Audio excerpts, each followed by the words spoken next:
Well, hello, Miranda. Thank you so much for joining me and being a part of the Evermending podcast. Welcome. Thank you. My pleasure. Great. Well, I'd love to start us off with you introducing yourself to our listeners and telling us all a little bit about where we might meet you in the community or anywhere in the world, really. I like the way you phrase that. I just came back from a week in Israel, which international travel is definitely a part of my life at this point. Um, Introductions. My name is Miranda Black. I'm a licensed acupuncturist and practitioner of traditional Chinese medicine here in Grants Pass. And I grew up in beautiful southern Oregon. My family traces back here actually many generations. My grandmother graduated from Grants Pass High School, and I even grew up in the house built by my great grandfather. But my love for travel took me all over the world, and part of that was being an acupuncturist at an international health and wellness resort in Thailand for a few years. So I lived in Thailand full time for 4 years, and while I was there, met a lot of really amazing people, a few of whom had the means and the desire to continue having me be their acupuncturist, even though I've moved back to Southern Oregon. So from time to time, one of them will entice me with an offer to go work on them abroad, and so that's what led me to Israel just a few days ago. That's so cool. That's really cool. I just learned something new about you, and something that we have in common is my grandmother also went to Grants Pass High. Wow, how funny is that? That's pretty Yeah. rare. Yeah. So that's cool. Well, I am so fascinated to learn more about acupuncture, and it's really amazing that you've been able to have it take you all over the world and back home. And I'm curious to know when you were first introduced to acupuncture and what was it like when you first received acupuncture? Well, you'll get a very atypical story out of me for that. Most people, most of my colleagues who I went to school with or who I've met since then, fellow acupuncturists, all have this great story of acupuncture being their own personal healing journey, which I think is awesome. My own story, though, was sadly very cerebral. I went to undergraduate university actually with the plan to follow the pre-med track, and I was 2 years into my pre-med degree and was having a really great time with my physiology courses. I loved my instructor. I loved learning about human physiology, and we were having a conversation one day, and I think she could see the passion I had for physiology, and she said, "You know, Miranda, physiology is a dying art. There's no place for physiology in medicine anymore. It's really only in education." And that really got me to thinking that what I loved about medicine was how the body works as a whole and how every system affects every other system. And so I just talked to a few people about that little conundrum I was having. And it was actually, of all people, a poetry professor who said, I think you'd really like Chinese medicine. And so I just started studying, and I instantly fell in love with the theory behind the medicine. And it just felt like coming home. It was like speaking a language that I knew on the inside. So it actually wasn't until I had already decided to become an acupuncturist that I had my first dabble with acupuncture when touring an acupuncture college. And so, as far as the treatment goes, it was like, oh, this is interesting, but it wasn't anything profound because I didn't even really need it for healing purposes. It was more just to sample what I already knew I was going to do. Wow, that's beautiful. And it's kind of poetic, really, that what you just said there. It was like speaking a language that you knew from the inside. That's so beautiful. Yeah, going to school for acupuncture. These days, there are a lot of students who are coming straight out of college going into acupuncture school, but back when I went, there were still a lot of post professional people who'd been in their field for a decade or more deciding to change careers. So we had people coming from all walks of life and all sorts of education. And admittedly, it was always very hard for a lot of my fellow students to understand the underlying theories of Chinese medicine because it is a completely different culture. So it is like speaking a different language. And for whatever reason, it's just a language that really resonates for me personally. Oh, I love that. And can you actually just describe a little bit about what acupuncture is for anyone that hasn't experienced it themselves? Yeah. I think probably a good way to describe that would be just to describe the actual experience of being a patient. So mostly I have people coming to me for acupuncture once they have an illness, particularly an illness that doesn't respond to conventional treatment. But every now and then I'll get someone who just says, I've always just wanted to try it. So your experience, if you were coming to have acupuncture and you didn't actually have anything wrong with you would find that acupuncture is still very applicable because the fundamental principle is balancing the body. So really the strength in Chinese medicine and acupuncture in particular is finding places where something is a little bit out of balance before it's even turned into a symptom and rebalancing the body. So the acupuncture experience varies greatly from one acupuncturist to another. My personal style is very hands-on. So my diagnostic work will be conversation, but then it will also be touching the person's body, feeling the acupuncture points, feeling the channels, and based on all of the information I gather, putting together a treatment, which can involve acupuncture points anywhere from head to toe, each point having its own treatment facilitation, its own working on a particular symptom or helping the flow through the body. Needles are placed, it's comfortable. Probably 50% of people fall asleep. And while those needles are in, the body is just responding to this signal, this little stimulation given by the needle, and being put to work in all variety of ways. When I have someone ask me, how does acupuncture work? It's like the $1,000,000 question. It's really hard to answer. The Chinese way of answering it is very straightforward. If there's a blockage in the body, acupuncture relieves the blockage. The way of translating that into our Western culture becomes much more complicated because people are much more apt to understand something that's based on scientific research, and acupuncture is something that's very hard to research. Nevertheless, we have proven a number of things, that it's balancing neurotransmitters and hormones and increasing circulation and affecting the immune system. It's just that there are so many things that it does that it makes it very hard to describe, but it can be boiled down to really just helping the body heal itself. So you get to lay there with the acupuncture needles in. Some people feel tinglies, some people feel relaxed, some people feel heavy or maybe even achy. Some people feel nothing at all, and some people are snoring away. And then after about 20, 30 minutes of having those pins in, they get taken out, and most people are a little bit sleepy or a little bit relaxed, and then they go along their merry way. Nice. Yeah, I not to equate acupuncture with massage therapy, but there's a lot of similarity of how you described the way it works with massage therapy.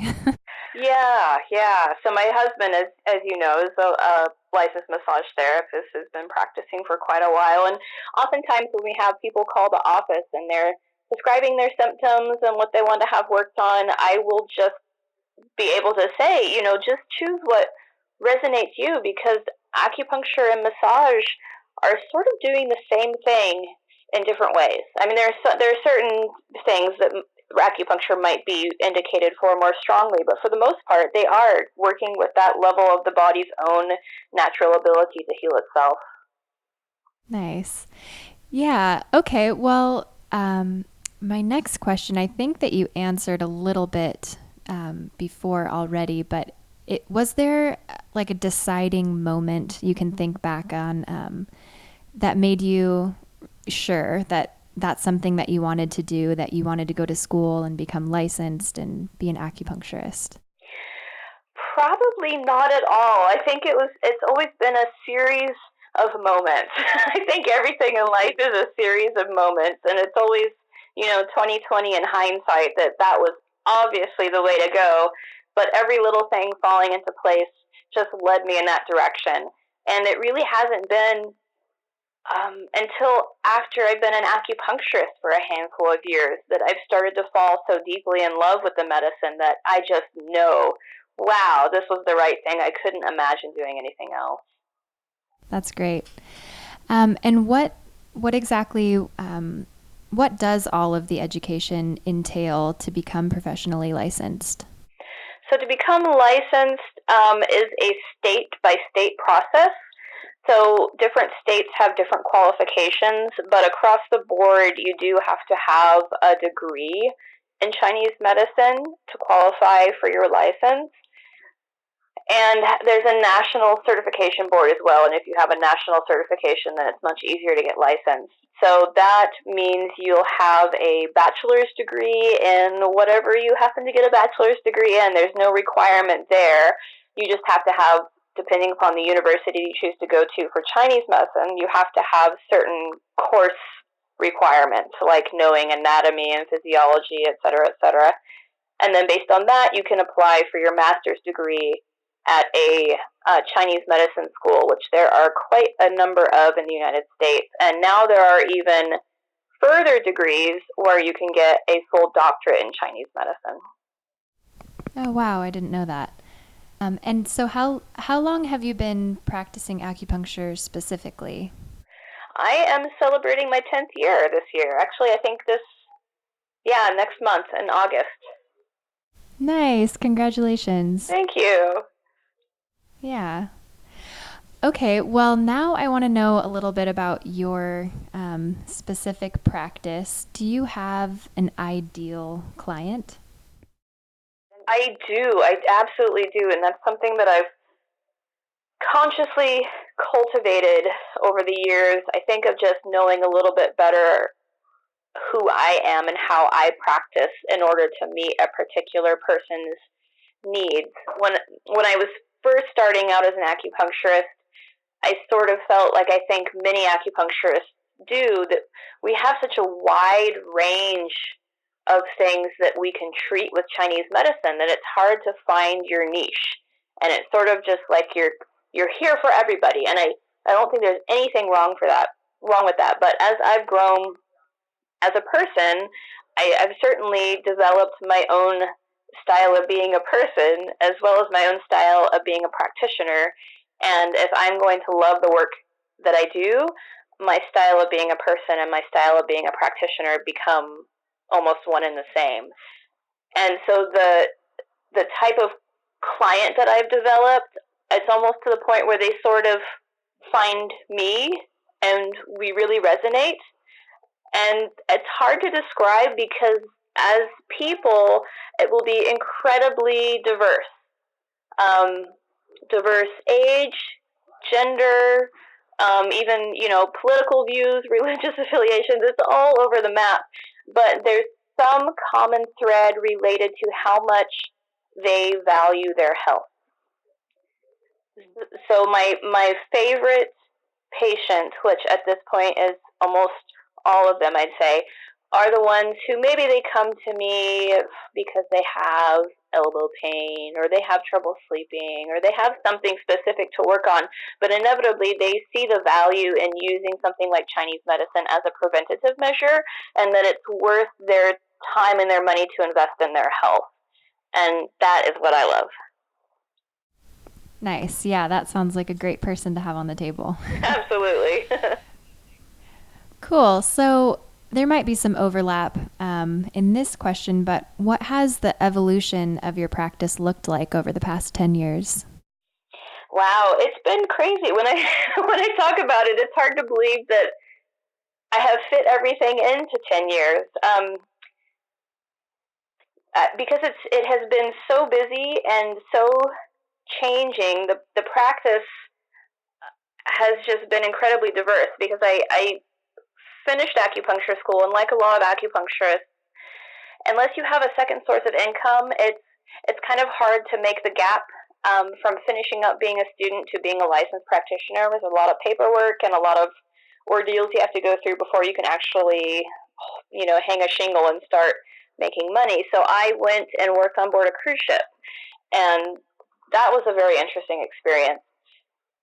That set things in motion because I was literally in motion all of the time. Every week, new clientele, traveling around, different ports of call. So developing my love for travel as well as developing a really good business sense and ability to describe what I do very quickly and to convince people of the value of what I do very quickly. So that evolved into me taking my practice abroad. And so there was some stints of me living and working in Mexico, then in Thailand. I lived in Bhutan, just traveled all over the place.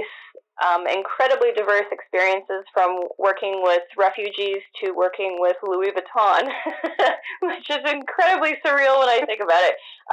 And all of this world travel, the practice is constantly changing.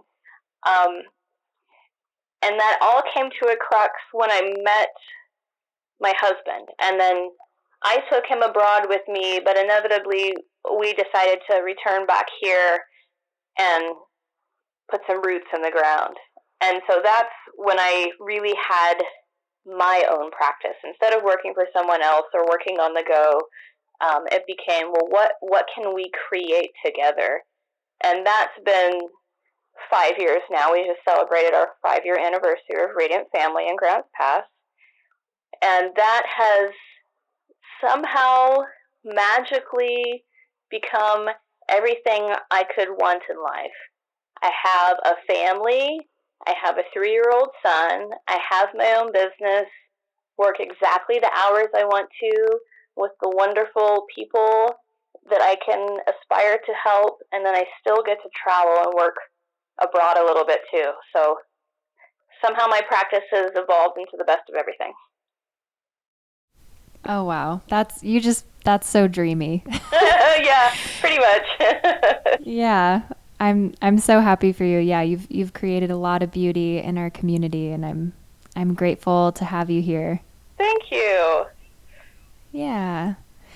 Okay, so I would like to know if there's something that you want to tell someone who's never received your work, if there's something that you'd like them to know about you and your practice, Radiant Family.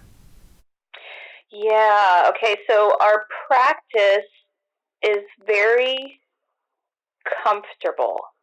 I, coming from that background of pre-med, and I have a history of being very left brain, I approached acupuncture at first in a very clinical way.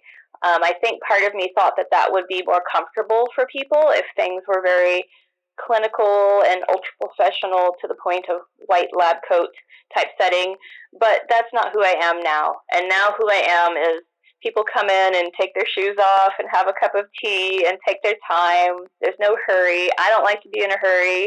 I assume the people coming in don't want to feel like they're in a hurry. It's a very homey sort of setting and a place that I hope everyone can feel very comfortable in. And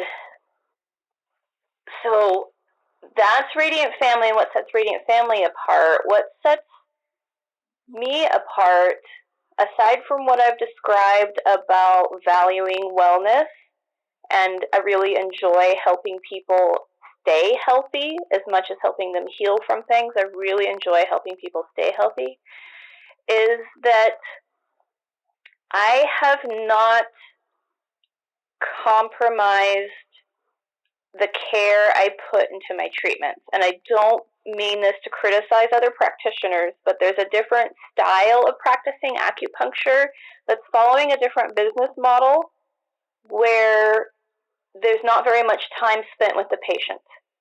And that works very well for some people, and I've tried to do it myself because it's a great way to, frankly, get more income because you can see more people at one time.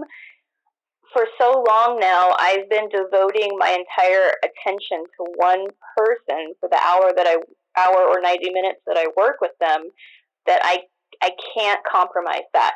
So that's another thing about my style of acupuncture that would be helpful for someone to know, especially if they've experienced it somewhere else, that when I am there, I am really there. So there's a level of presence, and I would say that goes for our clinic as a whole, not just me, but my husband as well, that there is definitely an intense presence and holding of space and listening and care beyond what I have personally experienced with other practitioners. That's great. It's amazing that you have the ability to uphold your values within your practice and that you're able to practice the way you choose. And that's great for you and for your patients and clients. Yeah, I hope so. Well, you've come so far already in the 5 years that Radiant Family has been in Grants Pass, but how do you envision the business to look in the future? Oh, I have no idea. I do know that I get in trouble when I do that. If there's anything that I've learned in life, it's to stop trying to plan things.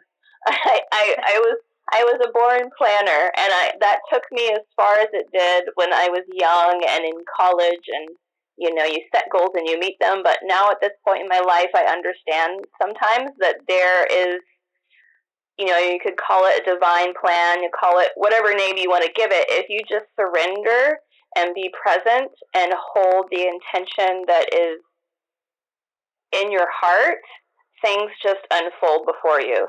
So at this point, I hesitate to put any sort of plan or idea of what my business should be out there, because I know whatever the right thing is will come. Oh, thank you. I think I really needed to hear that.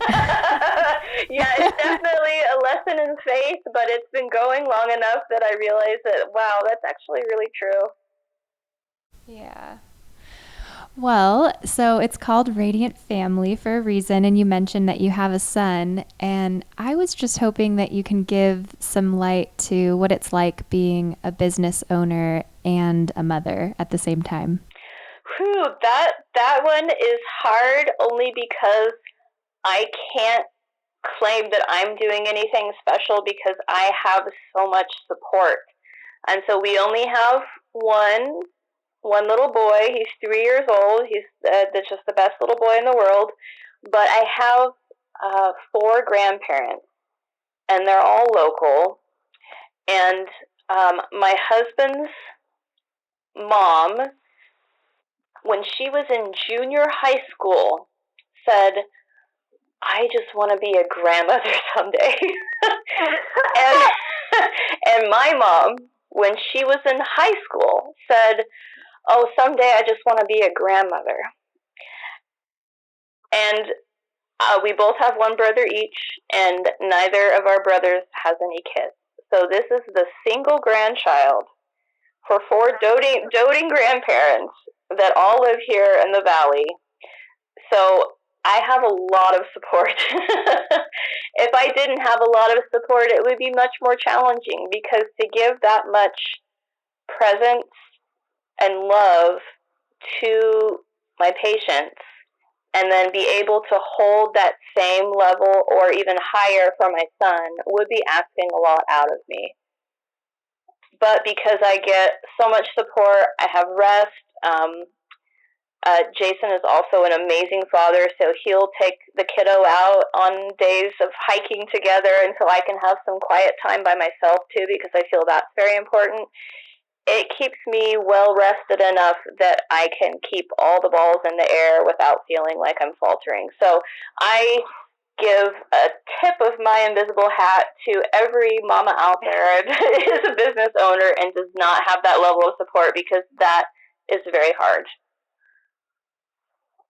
I feel like that is so special that both of the grandmas wanted to be grandmas. I can't believe it. I never knew anybody when I was that age that had any idea about any notion of being a grandparent, not even a parent, but a grandparent. It's very sweet. Yeah. Wow. Well, what a lucky boy. He's got it. Yeah. Well, a little change in direction. I'm curious to know, Miranda, what is your favorite flower? My favorite flower. I've always been very bad at picking favorites. Um, I love peonies, and they're very important in Chinese medicine. The root of the white peony and the red peony are both medicine, and they're different types of medicine. And I love poppies. And another Chinese answer, lotus flower, that which grows in the murk, and then this beautiful white blossom comes out of the depths of yuck, is such a wonderful metaphor for what we can become as human beings. Oh, beautiful. Beautiful and beautiful flowers. Peonies are great. I want some peonies. But yeah, I love that metaphor with the lotus too. So to wrap things up, is there anything else that you'd like to share with our audience? No, I think you asked some wonderful questions. The only thing I could think of was just to share maybe the knowledge that acupuncture and Chinese medicine are out there. So if anyone happens to hear your podcast who has some sort of ailment or feels like they're in a position where they've tried everything and they don't know what else to do, and for some reason Chinese medicine hasn't crossed their path yet, to give it a try. So, where is the best place, the best way for people to find you and get a hold of you and your practice and your healing hands? Well, we are here, easy to find in Grants Pass over on 228 Northwest B Street, right next to the library. Probably the best way to learn about us and to find out more about our office is to go onto our website, which is www.theradiantfamily.com. And there's oodles of information about us on there. I've made sure to make our website very personal and reflecting who we are and what we do. I will be sure to make some links to that in the podcast notes and all, so it should be easy for people to find you.